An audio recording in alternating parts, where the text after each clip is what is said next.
Veja como o One passou disto para isso e isso em Mob Psycho. Neste vídeo falaremos sobre a evolução da arte de One, criador também do One Punch Man em sua outra obra, Mob Psycho. Mas claro, nos dá esse apoio, não esquece de seguir o canal, ativar o sininho e deixar o like. Já fizemos aqui no canal uma análise da evolução artística de One, porém com foco na webcomic de One Punch Man. Agora, como parte 2, avaliaremos exclusivamente a evolução artística de One em Mob Psycho 100. Então, se você quiser ter a experiência completa, clica aqui no card e confira a primeira parte. Mas, se você quiser ir direto ao ponto e só avaliar a evolução de Mob, continua nesse vídeo. Como já explorado, o One é um exemplo de evolução e dedicação. Ao decorrer dos anos de 2009 até os dias de hoje, continuou praticando seus traços e melhorando sua fluência e fluidez nos desenhos. Isso porque era perceptível que ele tinha noções de desenho, mas faltava prática na sua trajetória. Desenhar requer tempo. Entregar um desenho bem feito, com detalhes ricos, demanda uma quantidade considerável de tempo, principalmente para quem não está acostumado a desenhar em quantidades grandes, como nos casos de mangás e webcomics, em que é necessário produzir um número enorme de páginas e ilustrações.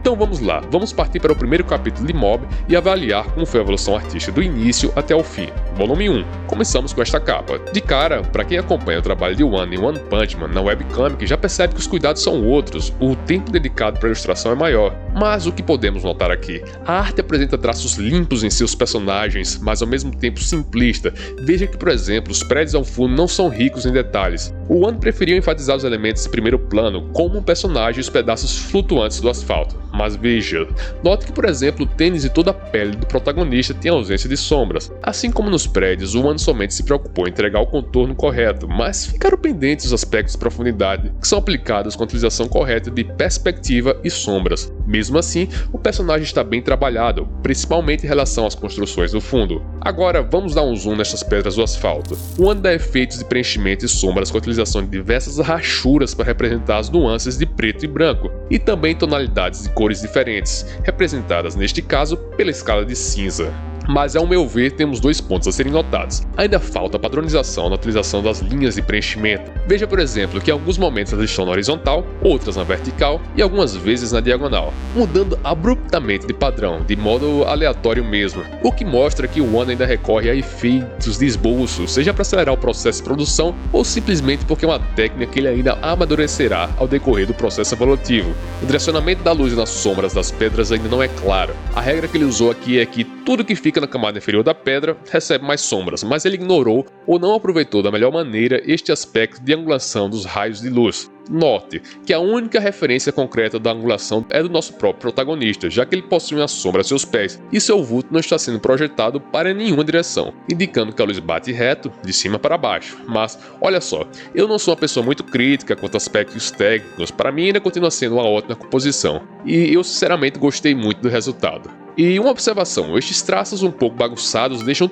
tudo mais caricato que combina com o estilo de muitos personagens criados por One, o que deixa entender que a obra como um todo terá traços engraçados. Primeira página do capítulo 1. Minhas impressões são positivas. As proporções dos personagens, como disse, deixam tudo um pouco mais caricato. Às vezes a anatomia está um pouco incorreta ou os traços pendem firmeza. Veja o exemplo de alguns traços soltos e trêmulos nesta cena. E em aglomerados de itens, como nestes objetos sendo lançados, One simplesmente rascunha tudo, mas em alguns pontos ele deu um aspecto promissor de movimentação. Veja no braço dele, olha como a manga remete bem que há alguma força sendo exercida para cima.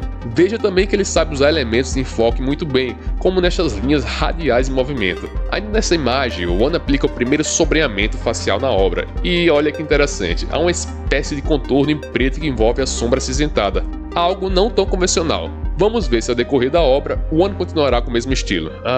E agora vamos para um ponto importante, as mãos. O desenho tá legal, a falta de proporção geral existe, mas não chega a incomodar. Porém, as mãos não me agradaram, tendo em vista que ao acompanhar o processo evolutivo da webcomic de One Punch Man, é perceptível que ele sabe como desenhá-las, respeitando as proporções corretas entre os dedos e a palma. Ainda mais se considerarmos que a obra de Mob Psycho se inicia em 2012, 3 anos após o início da webcomic de One Punch Man. Creio que neste ponto, como ele não tinha as linhas e esboço para guiá-lo, ele não conseguiu entregar de cara a proporção correta, e aí entramos na questão de falta de tempo. É muito comum antes da arte final haver em sua primeira etapa o desenho de um esboço que serve como guia para o preenchimento das linhas finais da ilustração, e talvez isso não tenha sido uma opção para o One no momento. e ele simplesmente resolveu focar no teor da história, sem se incomodar muito com esse detalhe. A ambientação do mangá também está muito agradável. As cortinas persianas ao fundo e as prateleiras compõem um cenário que faz sentido e é agradável aos olhos. Veja também como o One consegue aplicar efeitos de rachuras para indicar sinais de desgaste, como no banco que ele está sentado. E olha só esses personagens, são cômicos, combinam muito com a arte.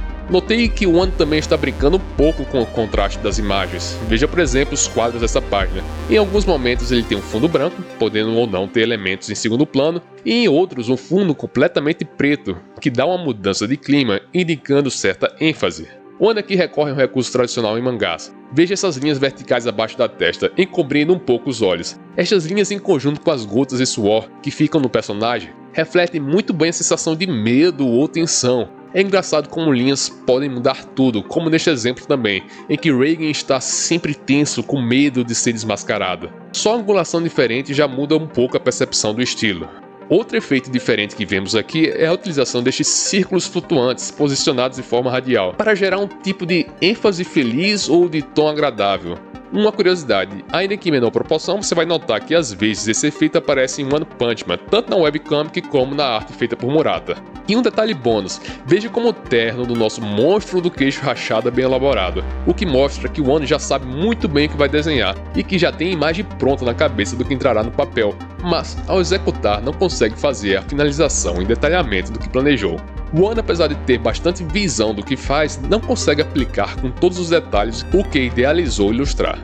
Ainda no capítulo 1, na página 10, veja a diferença de pegada nesta cena. Para dar uma sensação sombria, o One deixou o cômodo todo em tom de cinza, com exceções das janelas, que são as fontes de luz, e estão em branco, e veja como ele representa a projeção da sombra em relação a uma das pilastras. Duas projeções distintas, mas ao que tudo indica, apesar de terem várias entradas de luz, a única fonte de iluminação é o sol. Entender ao certo a angulação em técnicas de sombreamento é algo um pouco complicado. Por isso eu acho assertivo utilizar estilos mais caricatos e descontraídos se você ainda não domina estas técnicas. Talvez tentar entregar demais ao não dominar o básico fará com que o resultado fique pior do que se nos limitarmos ao que sabemos. Mas isso não impede de aos poucos tentarmos aplicar novas técnicas, e eu acho que o One vai muito nessa pegada. Antes de consolidar alguma técnica, ele vai testando aos poucos ao decorrer da história. Veja, por exemplo, as variações de nuvens que ele apresentou. Ainda no capítulo 1, na página 11, veja como o One utiliza um emaranhado de traços para representar um vulto, o efeito ficou legal. Veja como propositalmente um dos olhos é mais visível.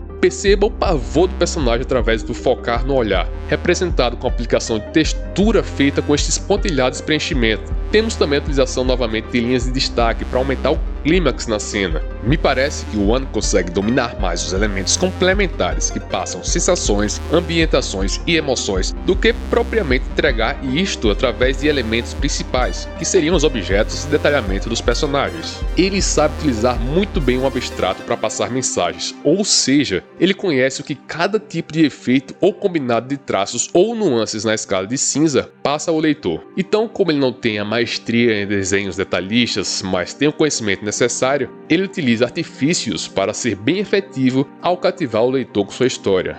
Percebam ainda a perspectiva desta cena. A angulação dos traços dessa vez é para indicar o elemento abaixo do personagem, e não o destaque de algo abstrato. Veja que só ao acertar a angulação, a cena nos dá a impressão de profundidade, mostrando que o Reigen está distante do ponto inicial do primeiro plano. E de novo, vemos que em relação à perspectiva, o One manda muito bem, como na primeira aparição de Mob do mangá. Olha só a retratação da profundidade da rua, em que elementos distantes vão ficando pequenos ao olhar, como por exemplo nestes carros estacionados. E assim damos continuidade. A arte do One em Mob se mostra simples e clean, sem muitos exageros e conseguindo transmitir ao leitor a mensagem que propõe. Mas aí chegamos na página 7 do capítulo 2. Eu adoro quando o One faz isso, quando ele do nada decide dedicar mais detalhamento em uma ilustração. Perceba que interessante, os traços de contorno desse quadro são mais grossos. Onde predomina a sombra, temos a quantidade maior de rachuras, e ao mesmo tempo, temos o sombreamento preto nas bochechas do personagem. E veja isso, o One quis usar mesmo as rachuras nas partes pretas que mencionamos para que as rachuras ficassem evidentes. Ao cruzar do plano claro para o escuro, as linhas ficam claras, ou seja, aqui temos um contraste que era padrão aos primeiros quadros. o aspecto clean desaparece e o One nos dá uma cena cheia de informações. Continuando, nesta cena, o One consegue entregar um aspecto de velocidade ao desenhar várias mãos rabiscadas e rachuradas, compondo o movimento do personagem. Este tipo de recurso é muito utilizado em cenas de lutas de diversos mangás. É um efeito clássico. O One consegue incorporar isso muito bem na cena. Percebo também que o One já está se permitindo misturar mais elementos ao entregar ilustrações carregadas de traços, sujando um pouco mais a cena. Algo que eu sempre gosto de analisar em ilustradores são os estilos que eles empregam em fumaças, vapores e nuvens. Elas sempre costumam entregar uma característica única, e isso acontece porque são elementos de fácil representação, distinção e possíveis de se demonstrar de diversas formas. Temos aqui, por exemplo, o estilo aplicado por One. É importante que prestemos atenção neste detalhe, para entender se o autor, ao decorrer da obra, imprimirá mais detalhamento a estes elementos padrões e se aplicará sua assinatura a eles, consolidando seu estilo. Outros elementos interessantes são as áureas de energia, como a que Mob emite no capítulo 2, na página 13, outro elemento que também costuma caracterizar muito bem a personalidade do ilustrador. Continuando, veja na página 14 do capítulo 2 outros estilos aplicados por One. Mais um teste, veja só como um Mob foi representado. Esta imagem parece até o estampar de um carimbo ou de uma estilografia. Algo parecido acontece na página 5, no capítulo 3, outro teste. Esta imagem, além de ser carregada de sombras, tem um belíssimo contraste no plano de fundo. Parece um espirrar de tinta sobre o papel. Gostei muito também das pequenas clareadas, incidência de luz, que o One deu na lateral esquerda do rosto e no queixo do personagem. Há algumas sutilezas que fazem toda a diferença no desenvolvimento da ilustração. E aqui também, ao que parece, o One está testando os pincéis de textura do Photoshop ou algo similar. Mais um detalhe que demonstra assertividade. Na página 1 do capítulo 4, o One faz um chifrinho no personagem. No entorno deste elemento temos algumas linhas que o contornam. Perceba que se estas linhas estivessem retas, não teríamos a mesma sensação espacial, e seria difícil identificar o formato cônico, detalhes que fazem a diferença. Ainda no mesmo capítulo, veja só o destaque que o personagem pertencente ao Clube de Fortalecimento Corporal recebeu. Temos a aplicação de sombras e pontos de luz detalhados, proporções perfeitas, nuance entre as escalas de cinza, um background elaborado e ainda elementos complementares como a nuvem de poeira no chão.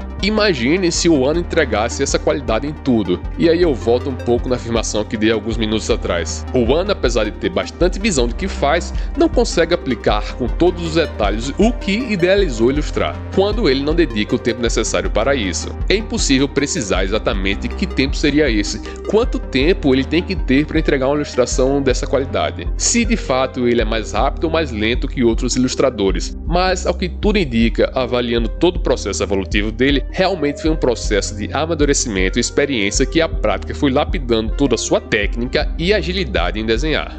E ainda no capítulo 4 é interessante ver este cenário rico em detalhes, um contraste interessante entre a personagem caricata e o campo florido. E seguimos em frente. One continua com a mesma técnica quando quer, nos surpreende com a ilustração mais técnica e detalhada, quando sente que não vale dedicar aquele tempo, nos entrega a fluidez que precisamos para aproveitar a história, mesmo com a ausência de detalhamentos maiores na ilustração. Eu desconfio que o One seja um gênio, ele fica brincando com as nossas expectativas. Além de saber construir um bom roteiro, desenvolve bem o humor nos capítulos e nos envolve na história. E quando quer, prova que pode sim desenhar. Ele faz isso.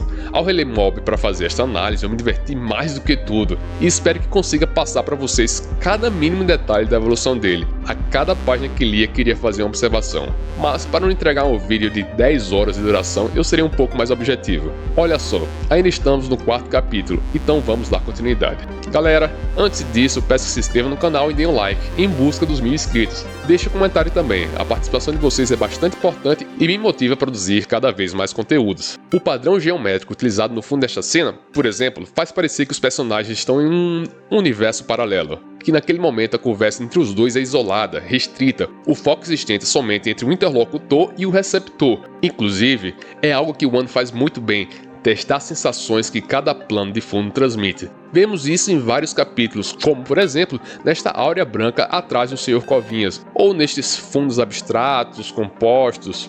Voltando para o capítulo 6, um detalhe pequeno, mas interessante também. Veja como os botões deste elevador demonstram bem o relevo. Ele consegue representar exatamente que estes botões são compostos de algum material metálico. Por refletir muito bem a luz, não possuem um contorno completamente definido devido ao seu efeito espelhado. Veja como em uns pontos a linha é mais clara ou inexistente e em outros escuros. E olha só que efeito doido, chega a confundir um pouco, mas não deixa de passar a originalidade. No capítulo 8, página 17, ao mob extravasar o seu poder pela primeira vez, temos uma composição empolgante, a cena é épica, o contexto é bem trabalhado e os elementos se completam, mas em contrapartida temos uma queda na qualidade dos traços. O que é um pouco estranho, principalmente porque em cenas de destaque One costuma caprichar mais. Mas dessa vez, apesar de ser um quadro importante, One preferiu retratar a percepção do movimento somente, mas não focou em entregar os melhores traços. A textura da pele do demônio maligno Covinhas me lembrou muito a textura da pele do God de One Punch Man na webcomic. Pela cronologia, este desenho foi feito antes, e aí conseguimos até comparar a evolução deste tipo de traço e estilo. Na página seguinte, o One utiliza mais uma vez um amontoado de traços e contornos do personagem para passar a movimentação da cena. E olha só esse quadro. Você já viu algo parecido? Sim, eu achei muito parecido com a cena do gigante na webcomic do One Punch Man. E na página 29 do capítulo 8, ao desferir um golpe psíquico, Mob destrói o espírito maligno. Veja como é o preenchimento da cena. Parece que o One simplesmente preencheu o efeito de nuvem poeira em um traçado de linha única, em um movimento de zigue-zague, como se estivesse pintando rapidamente algo com a caneta, sem desencostar do papel. É isso aí, galera. Olha só, como o Mob tem muito material para ser analisado, eu irei dividir esse vídeo. A parte 2 estará disponível em breve. Se você já estiver vendo esse vídeo depois de um tempo, provavelmente eu já botei ele aqui nas indicações do YouTube e você só precisa clicar na tela. Vimos que já nos primeiros capítulos o One nos entregou vários elementos para serem analisados, então já conseguimos ter uma boa noção de como é a conjuntura de sua obra. Vamos dizer assim, conseguimos um relatório inicial. Temos agora bases para fazer os comparativos. No próximo vídeo vamos acompanhar o progresso e evolução do mangá ao decorrer dos outros capítulos e comparar passo a passo a evolução em relação ao que ele entregou nesses capítulos iniciais. E além do mais, ainda temos muito que explorar sobre os aspectos gestuais dos personagens, as representações e emoções, a evolução do cenário e traços, e principalmente a composição dos espíritos e inimigos, e as sensações que eles passam para o leitor com seus traços. Agora, eu gostaria da sua participação. Escreve assim, o nome do mangá que você gostaria que eu analisasse. Aquele que tiver mais likes será pinado, e após a conclusão da análise da arte de Mob, será o próximo vídeo com a temática de evolução da arte aqui no canal. Então interage aí e curta os comentários dos outros também. É isso aí, galera, segue o canal, curte, compartilha, ativa o sininho e até mais.